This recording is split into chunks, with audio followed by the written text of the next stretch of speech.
This is an interview with Mr. David Ellison, who is 91 years old. He lives on Vincentown Road. His house is the 7th house from the corner of Vincentown Road and Magnolia Road.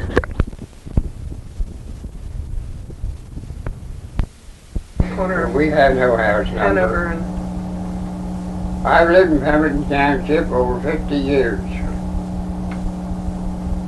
And I've seen some good times and I've seen some very miserable times. And I'm going through one now where it's not so hot. Our taxes are terrible in the township. I live in the township. Nicker Street is a borough line. Now tell me what you want to talk about. Okay. Besides the big fire. Yes, I'd just like to ask you a few questions. Were you born in Pemberton? What's he talking about? Were you born in Pemberton? Huh? Were you born in Pemberton? No, I was born in Bucktown. And when did you come here to live in Pemberton? I can't hear you. When did you come to live in Pemberton? Huh? You'll have to talk loud. Okay. When did you come to live in Pemberton? When? Yes. I moved in Pemberton Township the second year that I was married, and that was in 1914. What part of town did you move to? You got to talk louder than that. What part of town did you move to? Oh, I moved into township. I moved on the Homeside Road. And the property was called the Davis property. Is that I the lived there 1 year. Arthur Davis property? Then I went to work for Joseph White, the cranberry man. I worked there 3 years. Where was that? Is that in that cranberry house? Yeah, cranberries. Okay. Then I moved to Magnolia while I was in Pemberton Township. I've lived in the township ever since. In 1925, I built this house. You built it by yourself? And I've lived in the house ever since. You did build it yourself? Well, I overseed it. I had men working. And this house cost me $5,200 to build it. You could make a big profit today, couldn't you? Well, I had a real estate man here last fall. He said, I understand you want to sell your house. Well, I said, somebody told you wrong. I said, I don't want to sell the house. He said, when you sell it, you got a good price?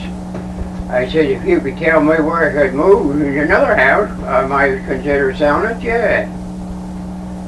I said, how much could you get for it? Well, he says, he went through the house and looked at it. I have 4 bedrooms. I don't use none of them. I sleep in this cubbyhole here. Said, I'll get you $24,500. But he says, you'll have to pay us, that's a real estate man, 7%. Well, that amounts to about $1,600. Then I'll have to pay the Veterans Administration 7%. That's another $1,600. Well, I said, what becomes to the other $3,500 if I only get $21,000? Well, I just told you, he says, 7% goes to Veterans Administration, 7% comes to us. But I says, I'll tell you right now, I'm not selling no house and paying out no $3,500 commission. Well, he said, if you go in the Veterans Administration, he says you got to pay for their commitment. I'm not going into Veterans Administration. Pierre has a question here about, you say you moved here in 1914? Yeah. To Pemberton Township? Oh, yes, okay. Since you moved here in 1914, And we had no children. I was married 5 years before I had any children. No, 4 years. Since you moved here in 1914. I can't hear that. Oh. I don't know. It's terrible. Since you moved here in 1914, how do you recall the big fire, which was in 1890? Well, when the big fire was on, that was in the 1890s. Now, I don't just remember the exact date, but it 1894. was between 1890 and 1900. I lived in Budtown, and at that time I was 16 years old. And my father had the mail route from Budtown to Pemberton Post Office, carry the mail from one post office to the other, every day. And how much do you think he got for it? I don't know. He got $15 a year. Oh, no. How did he carry it? By what means? Huh? By what means did he carry it? By horse? Foot. By what? A foot? Walk. Had to walk from Budtown to Pemberton every day, leave Budtown at 8 o'clock, come to Pemberton Post Office at 9, return at 10, get to Budtown at 11. And the postmaster at that time was Joby Clevenger. He had a daughter and married a man named Lincoln.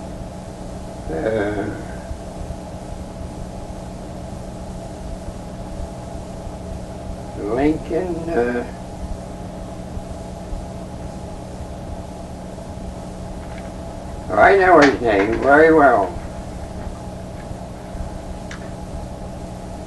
But I think we're Lincoln Getz, or Getz, or something similar to that. Well, one time I remember very distinctly, the mail had to go every day, holidays and all. They had no vacation. Even Sundays? Huh? Sundays also? No, not Sunday, but 6 days a week. Well, I started from Budtown, it was raining. We had no raincoats, but I had an umbrella. Had the umbrella pulled right down over my head. When I got to the post office, Mrs. Gratz says to me, she says, "Well, Dave, you're awful wet." They had a little pot-bellied stove. The post office then was in that little building next to the hotel. Would that be the east or west side of the street? East or west side of Hanover Street?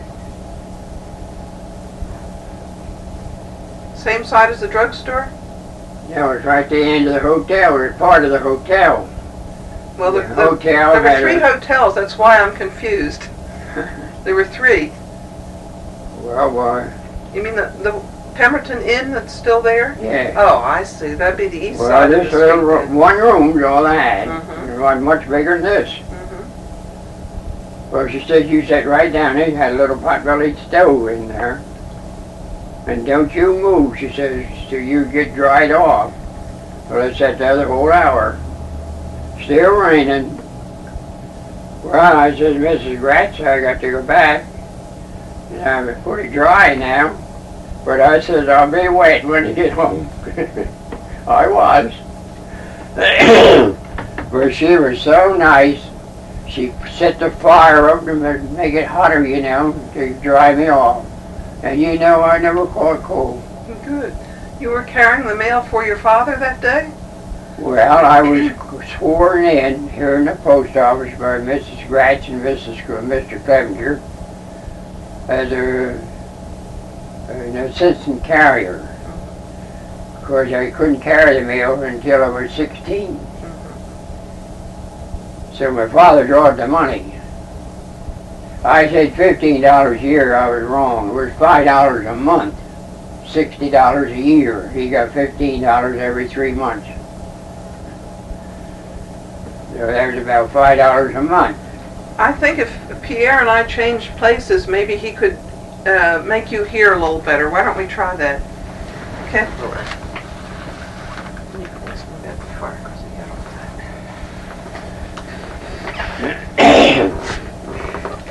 Okay, could you tell us about the fire now?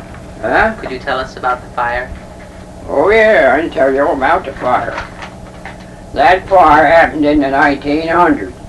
That is between 1890 and 1900. And I wasn't old enough to carry the mail then, but a lot of us young boys, 10, 12, 15 years old, come to Pemberton that afternoon when we saw black smoke went up in the air. And Pemberton Street then was gravel with no hard surface. We got there at the corner, and that's as far as they let us go. You can't go no farther. The Morristown Fire Company came up while we was there, and they had 3 white horses on a dead run. And forth,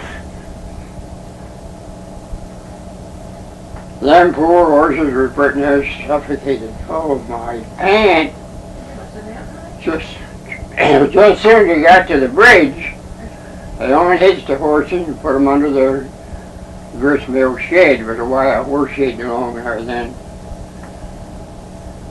Pemberton Street, you couldn't walk up that street dressed up on a fire hose. They had Morristown, Mount Holly, and Georgestown, Wrightstown, Vincentown, and I don't know how many more fire companies was here. But Pemberton only had a little pumper. You had to get onto it and pump it by hand for water. Well, that didn't amount to nothing. And I know how the fire started. There was a man that had a baker shop there in Pemberton by the name of Bill Post. Very nice man. The baker house, there was 2 or 3 bakers in Pemberton at that time. They used to go around the country with their bread and their pastries and put it into the stores to sell. And he kept his horses in the barn right back of the on Pemberton Street where the Wesley Hall is now. Several horses were kept in there. Other bakers had their horses in there. Well, Bill Post always had a cigar in his mouth from morning to night. Well, he went up to get his horse. He left his wagon down to the shop. His baker shop then was right where Jarvis used to have the flower shop. Where the hobby shop is now. In back there was a bake shop. So he left his drivers down there to load the wagons while he went up and got the horse. Well, in the barn was hay around on the floor or straw or something like that. He brought the horse out and come on up, and somebody discovered a fire in the barn. Well, they couldn't stop it. He burned the barn, burned 2 houses next to the street, burned 2 houses next to the church, and I think it burnt the church down.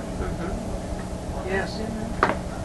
Dr. Honeyshead, in the second house from Pemberton Street, he had, all doctors then took care of the patients with a horse. Wasn't no automobiles. There was lots of bicycles, but no automobiles. And the bicycles on these little things had little tires onto them, and they were made down in Smithville. People had them. My father got one afterwards. Well, Dr. Honeyshead told Bill Post, "You set the fire." Post says, "I didn't know anything about the fire." Well, you'd come out, fire started right after you come out with your horse and you had that stinking cigar in your mouth. Well, that was possibly because fire off a cigar won't go out right away. So they decided that's the way the fire started. Well, Post told Dr. Honeyshead he was a liar. Where Dr. Honeyshead knocked him down. I read an account about that in the newspaper. That's what happened, all right. But Post sued him. Oh, did he? For whatever the charge was, I don't remember. Cost Dr. Honeyshead $50.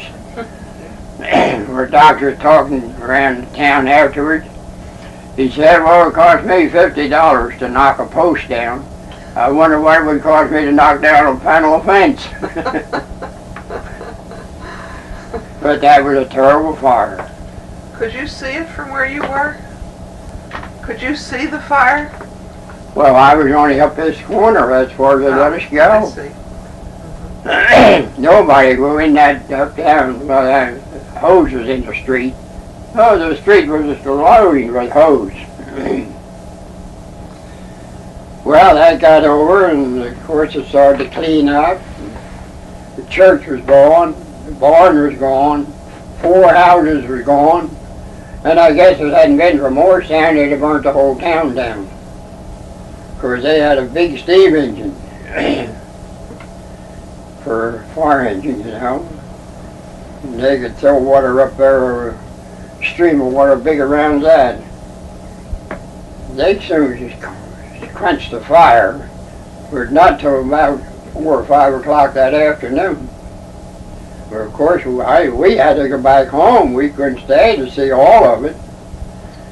But when they started to take up the hose, they didn't have enough people to pull the hose up. They had to put what they call a winch.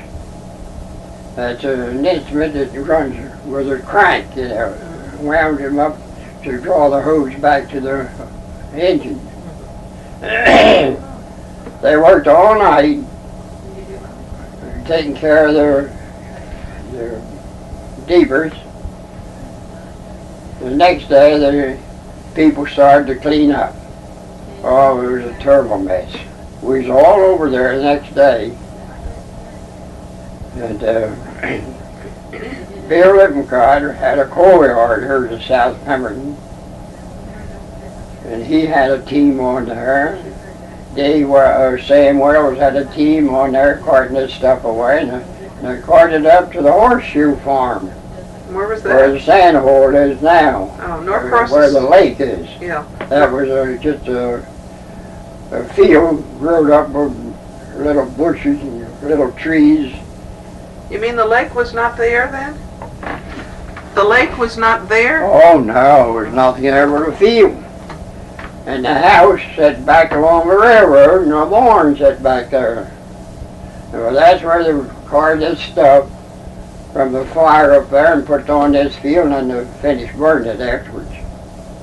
But there was no, you never heard tell of pollution then.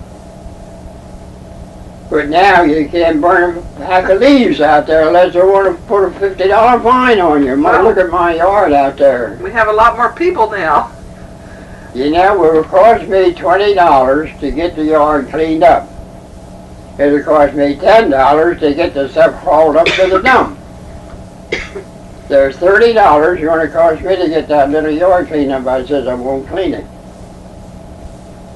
I have a question for you. There's some question about whether the Methodist parsonage burned in that fire. Do you know whether the parsonage burned? The who? The parsonage. Oh, yeah. It did? Well, that's a Methodist church. What do you mean by parsonage? I mean where the minister lived. Sure, it burned it down. It did? But he lived right across the street from the church. And it did burn it down. Burned his house down, the house on the corner, and the next house, I don't know who lived in that, but then there was an open yard, and an old man by the name of Bowers lived in that little old house. The house stands there yet. Gertie Hibbins still owns it, turned it into apartments. So that house they saved, but the house from that street goes in back towards the school. I don't know what the name of it is. From there to Jim Hankins, burned it all down. Mm-hmm. 2 houses and the church. Mm-hmm. Well, there was one house that they moved over onto Egbert Street, and Joe Stead lives in it. Do you know that house? And that's supposed to have been... Well, now, Egbert Street, there's been a lot of building on Egbert Street in my time. Harry Hamill built a nice house on Everett Street. And several were moved there. One from Arnie's Mound, I believe, and then Joe Stead's house was moved, And someone said that that was the original parsonage, that it had only burned a little bit in the roof, but it was, the main body of the house was okay. Well, that was one advantage the fire had. The wind was blowing that day, blowing very well, very hard. And I think it was other buildings over on Everett Street caught fire, but they just slightly. Yeah, well, this one was not on Egbert Street at that time. It was moved there later. But there's some question about whether that house was the Methodist parsonage, but you think not. You think Well, the if I parsonage burned down. remember correctly, the minister lived on this side, on that side of the street. Well, what do you mean by that side? Huh? You mean the same side as the church? No, on the opposite side of the street. Opposite the church? Yeah. Well, it wasn't exactly opposite, it was just a little bit that way. Now they got a hall built there where the parsonage used to be. Oh, yes. And I think that belongs to Methodist Church. Yes, the brick hall. And where their barn was, they got a hall back there for suppers and things like that. Yeah, that's Wesley Hall. They used to have a big long wagon horse shed back there for the church people to put their horses when they come. You're pretty sure then the parsonage did burn down? Well, I can only just say what I think. I think that it was the parsonage was on that side of the street. I could be wrong. But I don't think the parsonage was on Everett Street. No, it wasn't. No. The house that I'm talking about was moved there later. Oh, you're talking about the old gun shop building. Stood where the town hall is now, where the municipal building is now. When they started the bank here in Pemberton, they opened the bank up into Gus Kroger's funeral parlor. And I had a great big safe in there. And they only had 3 employees. One was David Hunt. He moved here from somewhere. He was a wheelwright. Harry Davis from Wrightstown, and Harry Davis's wife. That was all the employees I had in the bank. Well, they bought this gun shop off of a man by the name of Merritt Hillard. He's an elderly man, and I think he lived alone. I'm not sure about that. But he had that gun shop there anyhow. He repaired guns and sold guns. Well, when the borough bought the place of his, of course they went under condemnation proceedings. So Mr. Hillard had to get out. I don't know what they paid him, but but they moved the house, the gun shop house, around there next to where the schoolhouse used to be, right 1 or 2 doors from the schoolhouse. And a man moved into it by the name of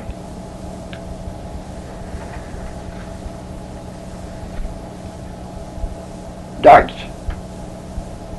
Dykes? Dykes? Dykes.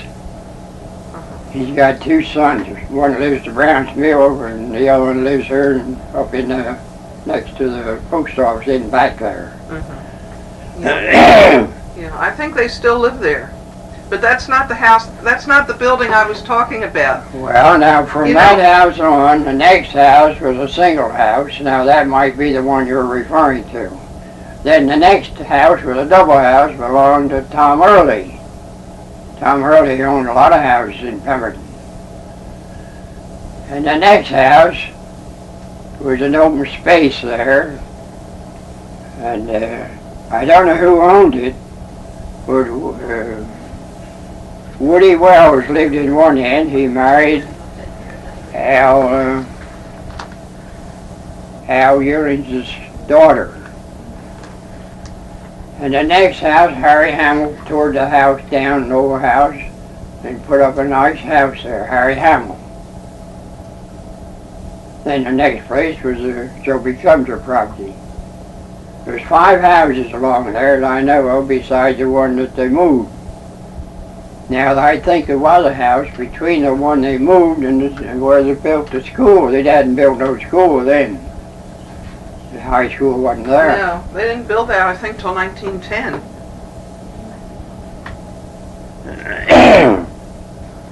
Well, they built that school, and a man by the name of Miller built it.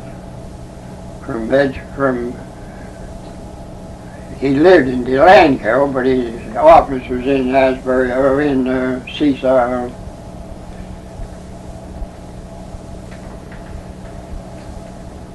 That park, there was the name of that.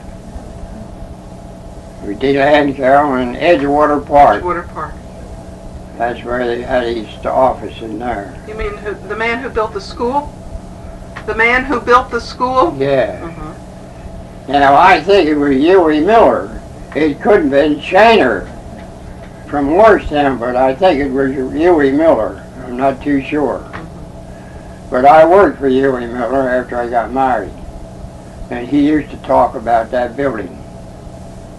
And then they built the school on the other side of the cemetery. That's Township School, and that's still there.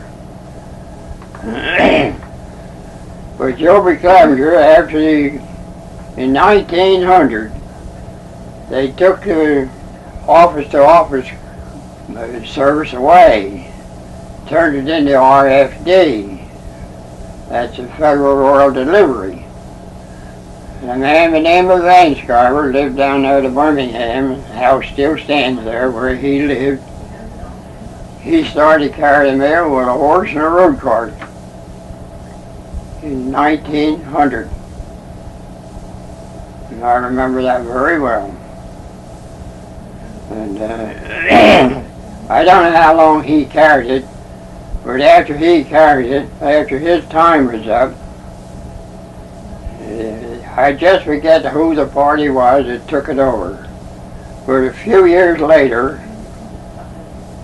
Pierce Thompson got it. And he got a little runabout car. But first he used a horse. That he had bought this little car. You could buy an automobile then for $200 or $300. What kind was it? I think it was a Ford. I remember the first car come into Pemberton. Whose was that? I'll tell you in a minute. His name was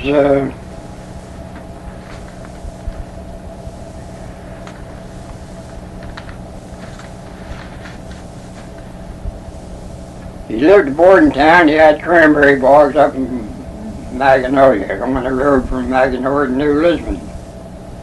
Garrison. He was a lawyer. Well, he come into Pemberton with the first car that anybody saw in Pemberton. It's a little bit of a thing. It had a little lever over here that you steered it with. Didn't have no wheel, and no top, just an open body. And the motor sat right under the seat, and you had to get out on the ground on the right-hand side and crank the motor. Only had 2 cylinders. Well, he wanted to get to his bog, or from Bordentown to Mount.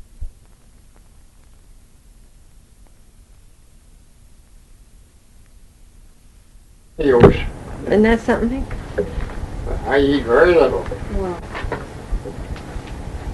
Okay. Do you remember the murder in the tavern? Oh, Do you remember the murder in the in the tavern? tavern? It must have been up Chatsworth, wasn't it? No, Pemberton. Oh, Pemberton? In a tavern. The murder.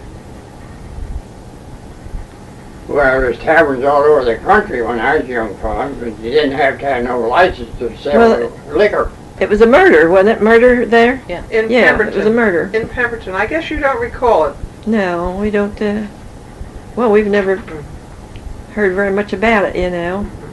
Now my brother's son over there, he buys books. He bought 3 books here some time ago. He gave you all about Chatsworth, Holmes Hat, Mount Misery, and living in glass houses. And the one up the road there, the wood mansion, Green Bank. Yeah. Well, I've been to all those places. And I knew some of the people. Now there's an article in the book about Chatsworth, about the Holmes Hat. Well, I remember Holmes Hat when it was only just a trail. 2 wagons couldn't pass unless one wagon had to turn out in the woods and let the other one by. But today it's got a nice hard road all the way through. Well, the book says that Holmes Hat was a village. Now, I've known Holmes Hat all my life. She used to live there. There was never a village there in our time. There's an old house, and I think the old house still stands there down the road toward Hard Swamp. And the hotel stood up at the intersection of Ice Road and Holmes Hat Road. But I never remember no village. A village must be more than one place, one building. No, there wasn't very many there at all. But the big house itself was in the hotel. Well, lots of people went there and kept hotel. There's one person that I recall, his name was Sam Haynes. And he's quite a man. But everybody had a horse. That's all transportation had, unless they want to walk or ride a bicycle. And he used to have, that used to be, years ago, before my time, a coach route run from Camden up through Medford, Red Line, Tabernacle, and from Tabernacle to Chatsworth, and I don't know whether they went from Tabernacle to Holmes Hat or they went from Holmes Hat to Tabernacle. But they went from Tabernacle on down to Green Bank. And Green Bank is right to the head of Egg Harbor Bay. But then they hit the highway and went to New York, down past, we'll run through Lakehurst. No, highway didn't run through Lakehurst. It run right up along the beach, up to Seaside Park, Tom's River, Seaside Heights, Level Lane, right on down, clear down to Long Branch. Well, that stagecoach used to change horses at Holmes Hat. How often did it run? How often did it run? Well, I don't know how often they run, because they couldn't run too often unless you had more than one coach. Because from Camden to their route would take them 2 or 3 days. Yes. They always have 4 horses, and they always run them. You wouldn't trot them, and run them. And they had those trails all through the woods, up to Sim Place is a place up there on the other side of Chatsworth called the Sim Place. And that was a little farm at that time. And they grew their stuff they ate on that little farm. And he served, Chatsworth used to be called Chemung. Then there was a place not too far from Chatsworth called Paisley. So Paisley was a very active place. They used to take in boarders from different cities for the summer. But there's no recreation there. There might have been a pond for them to go in bathing, but that's about all. All the recreation they got, they had to make themselves. Like play ball, pitch horseshoes, tennis, things of that sort.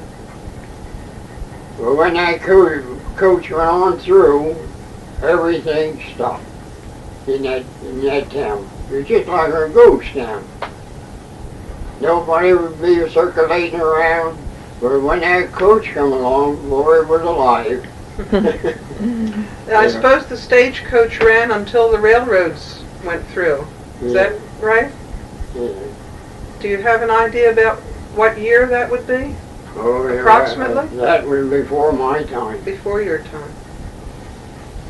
But in my time, I can know all about Chatsworth, Woodmansey, Mount Misery, Lebanon Glass House. Lebanon Glass House used to be quite a town. You sit right there in the woods if they made glass, all kinds of glass. Bottles, jugs. They didn't make glass jugs those days, they made them out of,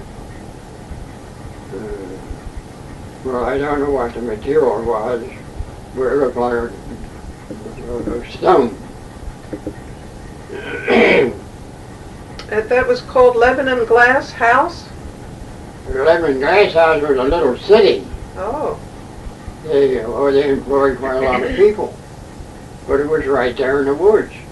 I've been to Glass House for loads of times. I worked there one time after the government took it over, but that was along 1919. Is that in the Lebanon State Forest? Yeah, I think so. Lebanon State Forest is out on the Hometown Road. For grandfather, you know, he used to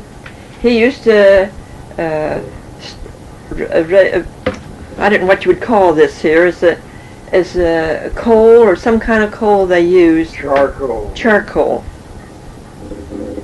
Well, the charcoal is made out of pine wood.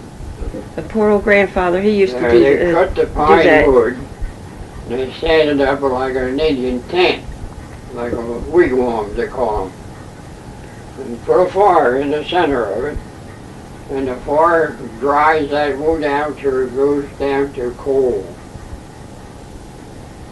All this lot here, 17 or 18 acres here, I don't remember very distinctly, but it used to be all big pine trees. And a man by the name of Augustus Shabili lived up there in Magnolia, and he come here and cut them all them pine trees down. Not only him, but he had 2 or 3 boys, and other men helped him. And they had these wigwams all over that place out there. And they had to tend to that fire all the time, day and night. This is right here where you're living now, you mean? Yeah. Well, they got it all cut off. And they shipped as far their corn charcoal away. I don't know where they went or what they're done with it. Then Frank Earl owned it.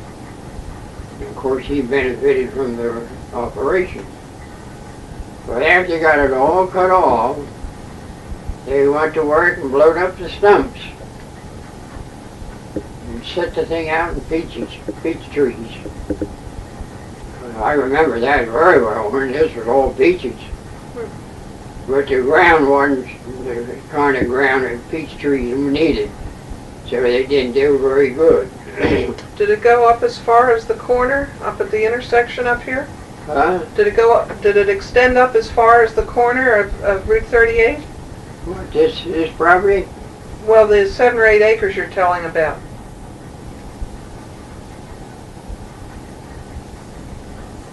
Well, I'm just talking about this 17 or 18 acres. Oh, but down this way, south rather Right than... here where we live now. Not up toward the highway. No. I It see. goes down there and down over there a couple of 100 yards is a meadow. And that was always water in that. Down there where those new homes are, along the... You know, right back of this, over there only about a couple of 100 yards. And they call that natural course. Well, the man, remember, my name was Bill Lippincott, had a coal yard here in South Pemberton, where the railroad run through there then. He built a big ice house right over there, close to where Charlie Bush lives. And we made a ramp come from the ice out down to the water. In the wintertime, they cut ice on that pond. And they had some kind of arrangement, I think it was horsepower. Did you ever see a horse tread power? Only in pictures. Well, that's what they had.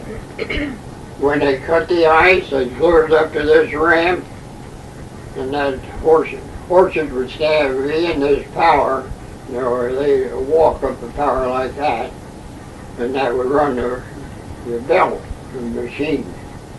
And this conveyor would take the ice up in that behind that building.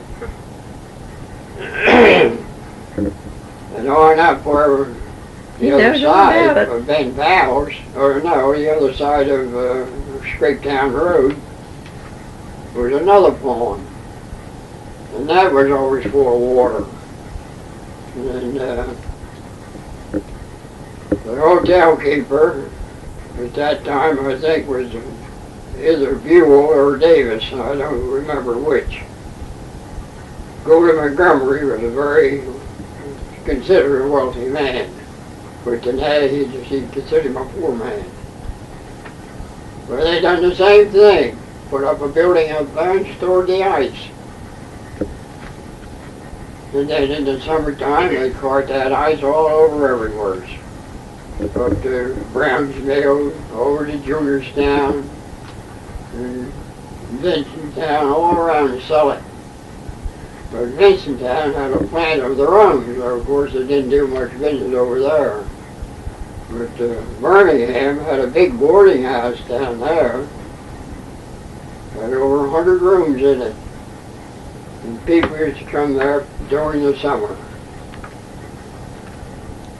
They had a writing academy down there, had a bar room, dance floor, and people come there from New York, mostly all Jewish, stay there all summer. And they have some of the greatest times down there. I never went there to a party, but they had parties every Friday, Saturday night. But in those times, from 12 o'clock Saturday night, everything was closed till Monday morning. But of course, Sundays, the boarders, they'd be out bathing and walking around and riding their horses, but there wouldn't be no business going on, like no selling liquor or anything like that. There was no dancing on Sunday. Sunday was a worship day. If you wanted to go to church, that was all right. That's all. I think Pierre has some questions. Yes. When you were still a boy, how did you spend your free time? I can't hear what you say. How did you spend your free time? When How did you what was that? How did you spend your free time when you Free were a time, boy? yeah.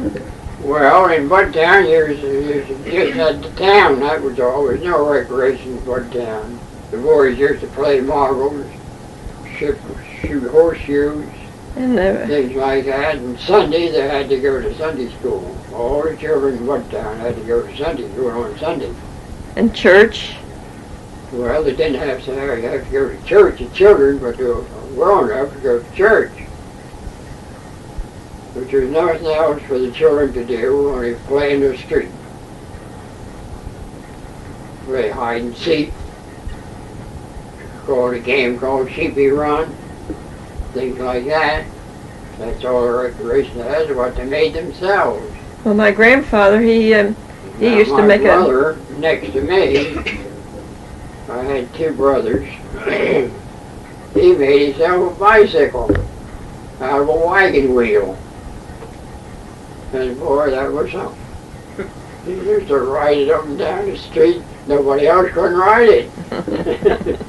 You had the best of them, didn't you? What did you start to say about your grandfather? Oh, my grandfather. Well, he used to be great for making places where he makes a fire, and it's all what kind of stuff is it that it's well, I don't understand it too well because I never bother with it, but It's, you know what I mean, Pop, don't you? Poor old granddaddy, you know how he used to do? Go out up on a high hill and used to burn a place there to, I forget now what it was. That's been years ago. He done the same as they done here, coaled it off and charcoal. Did he do it here? He didn't work here, No, I know. no, I he didn't used think- to work up around Long Yeah. Pine. You know, if you What go was, to may I ask what your grandfather's name was? David Jocelyn, Jocelyn. Jocelyn? Jocelyn, yeah, Jocelyn. O-S-L-I-N. Joslin. L-I-N. Mm-hmm. And he was born around Chatsworth or Onshat? No, he's He's right born around up there around this section. Magnolia or Long Yeah. Pine numbers. Down this section. Yeah. Homestead was kind of a suburb of Magnolia. But Magnolia was pretty well built up. There were small houses. Wasn't very many big houses in Magnolia. And how about your parents? Where did they come from? Who? Your parents. That's some story. My father was born in Colorado. Did we cover that before? I'm sorry. And his uncle, that was a brother to his father. My father's father was named Cornelius. And he was born in Colorado. And his brother was named Asher. And he was born in Colorado. Well, when my father got to be about 10, 12 years old, his Uncle Asher thought the world of him. Well, Colorado is a cold state. They come along in the spring, where they couldn't do nothing in Colorado for a long June, July and August along there to make a living. So Uncle Asher told my grandfather, or my father, he said, Charlie, he says, let's you and I take a walk. Daddy says, where are you going? I don't know. He said, well, we're going away from here. So they started to walk. They were 6 months walking from Colorado to Medford. Yeah. That's something. I made a mistake. I think we had that on the tape from the last time. No, you So- didn't. Didn't we? Yes, we did. Yeah. Pierre says we did. You So- did? Yeah, so let him ask you something else. I think you did, yeah. Yes, I remember now. What did people do for recreation here in Pemberton? What did people here in Pemberton do for recreation? What year? No, what did people in Pemberton do for recreation? I can't hear that, boy. What did people in Pemberton do for recreation? Work. Worked? Oh dear. Well, in my time, I say I was 10, 12, 13 years old, but I was always sick when I was growing up. There was a doctor in Vincentown named Brown. And he and my father was a wheelwright and a painter. Well, when I was born, I was told afterwards by my parents that I was very frail, very weak. And they called the doctor because they didn't make no attention, pay no attention to a woman having a child. She just had it, that was all, and no doctor or nothing. Neighbors come around and help out. Well, when I was born, according to what my folks said, I only weighed about 3.5, 4 pounds. And I was just like a rag. And my mother used to have a cradle. One of these cradles with a hood on it. Where she put me in the cradle, and she hadn't fed me yet, and anything but water.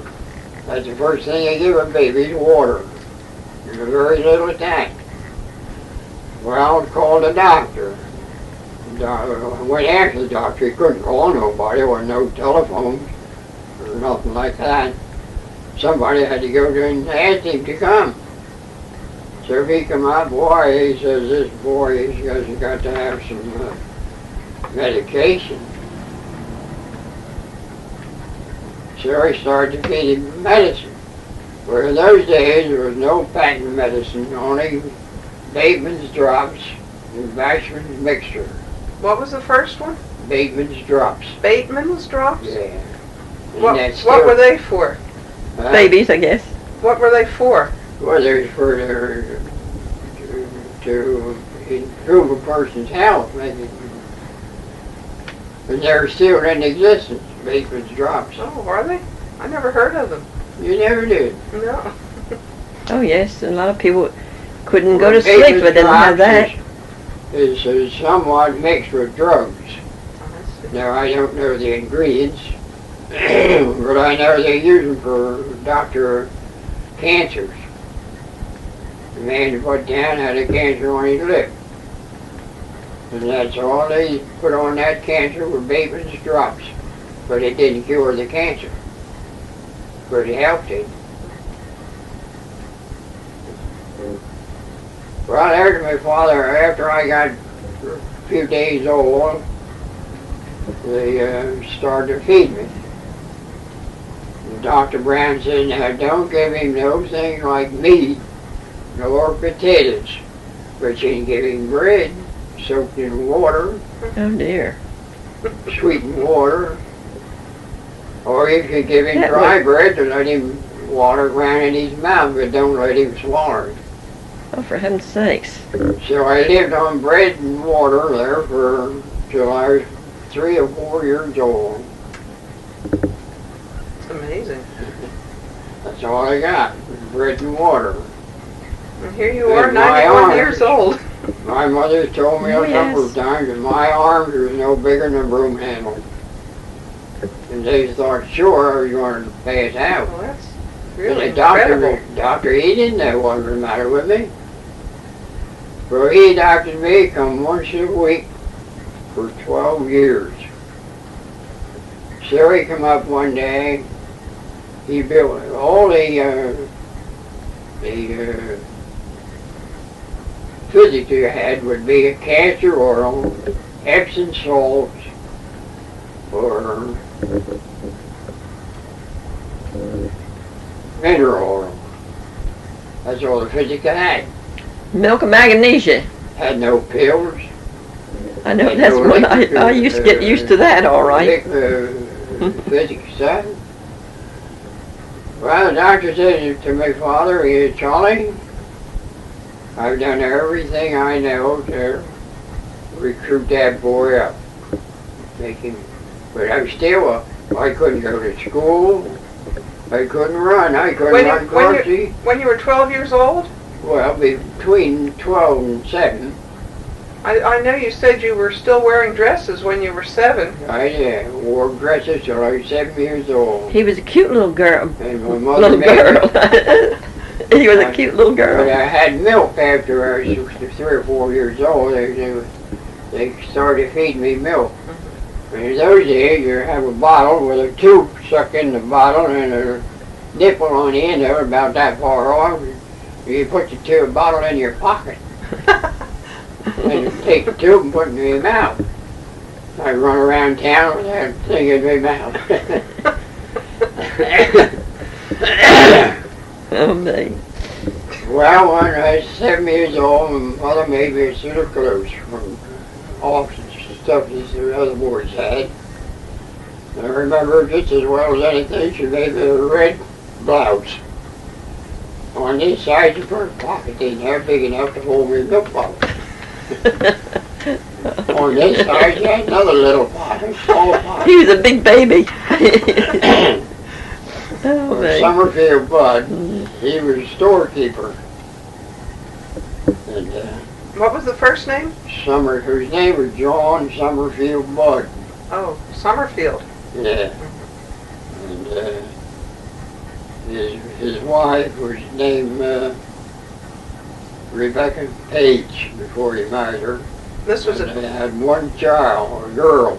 Budtown store. Yeah. And he built the store up after he started. Had just a little shack there when he started. Well, Alec Keeler, over here where the American Legion is now, he used to make whiskey. Now they made whiskey the old-fashioned way, didn't know any other way. They put a big vat out in the yard, out of plank, and they'd seal the cracks all up, and put a band around it to keep their stuff from running out, and they'd fill that full of straw. Oh, that's it. Off about 25 yards, they'd have what we used to call a smokehouse. It was made from brick and stone, and they'd put a cast iron pot in there. They'd take apples, and well, they used pears too, but mostly it was apples to make apple whiskey. They cooked that in that pot. And of course they put yeast and other stuff in there too, I don't know just why. And they had a pipe run from that little smokehouse, they call it, to this vat, where the vat was at an elevation, or an incline, you know. Where their whiskey would run out of that vat, out of that smokehouse into this vat. Then they'd go circulate around through that water to take the poison work stuff out. On the other side of that barrel was sitting over there to catch it. Now you say this is where the American Legion is now? Yeah. And the man's name was Keeler? Alec Keeler. Alec Keeler. And was that a farmhouse there, or? Oh, there's a farm. It was a farm? And then he did the whiskey making in addition? Then he used to make rye whiskey. He make